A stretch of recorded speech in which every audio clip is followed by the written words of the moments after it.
What's your creepiest, real-life, story? Working as a paramedic, I was dispatched to what went out as a simple assault call in a bad neighborhood. This was around 10 p.m. We arrived at the address to find a man standing behind a row of parallel parked cars in front of his house, yelling in a strange high-pitched voice. The police were trying to calm him down. Our first assumption walking up to him was that this was the guy who was injured. But once we got the gurney around the parked cars, we saw what was really going on. A dead man was leaned up against a Mini Cooper, slouched in the gutter.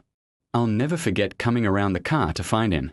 There was this really unsettling moment that lasted about 2 seconds where I thought he was alive and staring at me, then realizing he was looking through me, then realizing he was dead.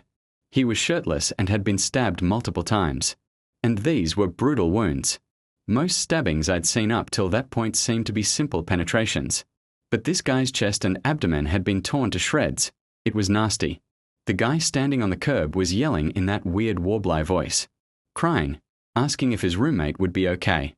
We started CPR and scooped him up and took him to the hospital, knowing that there really was no chance for this guy. After the doctor pronounced him a couple of cops came over from the scene to square away business involving the victim. One of them really dropped a bomb on us. The story they had heard before our arrival was that the victim had left the house to have a smoke, and when his roommate came out to check on him, he found him stabbed to death outside. But after we left for the hospital, someone noticed a trail of blood leading from the house to the curb, implying that he had been stabbed inside. When the police confronted the roommate plus this, he managed to run inside and barricade himself v-house. There was actually a SWAT team over there dealing with the situation as we spoke.